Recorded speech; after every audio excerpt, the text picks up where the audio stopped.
So friends, we're starting a new topic, which is magnetism. Now, as I already told you, कि electrostats, electricity, and magnetism, that we call as electromagnetism, is very important with respect to all your competition exams. ये जो chapters हैं electromagnetism, सबसे ज़्यादा आपके जो course आएगा, जो पेपर आएगा, उनमें सबसे ज़्यादा इन्हीं में से पूछा जाता है. ऑलराइट, सो इनके अंदर एक स्ट्रॉन्ग होल्ड बना लेना will be very beneficial if you have to do well in physics. Alright, so we are starting today with magnetism. Now magnetism होता क्या है? First of all, the first term is magnetic field. What is magnetic field? आप सब लोगों ने magnet देखी होगी. Alright, magnet का एक नॉर्थ पोल होता है और एक साउथ पोल होता है. आपने कभी देखा होगा कि अगर हम मैग्नेट लें और उसको किसी आयरन की किसी भी चीज़ से अगर हम टच कराएं, तो नॉर्थ पोल वाली जो साइड होती है या फिर इनमें से एक साइड उससे जाकर चिपक जाती है और दूसरी वाली साइड वहां से रिपेल करती है. ठीक है, सो ये होता है कंसेप्ट इसका, हमारे मैग्नेट का.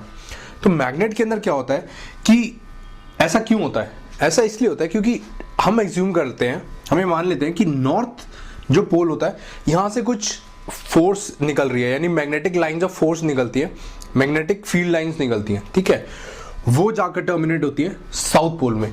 जैसे कि आपने देखा था, एक चार्ज में से चार्ज होता है, जब प्लस क्यू चार्ज होता है तो इनमें से इलेक्ट्रिक लाइंस ऑफ फोर्स निकलती हैं और ये टर्मिनेट कहां पर होती है? माइनस क्यू चार्ज पे. सिमिलरली मैग्नेट में भी होता है, नॉर्थ पोल से कुछ मैग्नेटिक फील्ड लाइंस निकलती हैं जो कि साउथ पोल में जाकर मिल जाती है. ठीक है, so this is the concept of magnetic field. अब एक और चीज हमने ऑब्जर्व करी थी, ये आई कहां से थी? ये हमने एक और चीज ऑब्जर्व करी थी, हमारे जो साइंटिस्ट थे, कि इन लोगों ने एक सर्किट बनाया था. ठीक है, एक सर्किट था हमारा.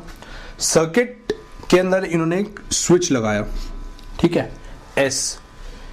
जब हमने ये स्विच क्लोज करा हुआ था, यानी करंट सर्किट में फ्लो कर रहा था, और हमने एक charge, point charge Q plus Q हमने इस सर्किट के पास रख दिया था, तो क्या होता था कि जब ये जो चार्ज है ये स्टेशनरी होता था तो कोई भी फोर्स या कुछ नहीं लगता था.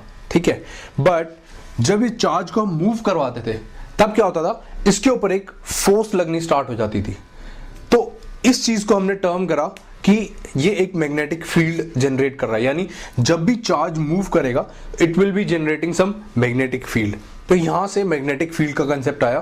The basic term came from the magnet. Alright,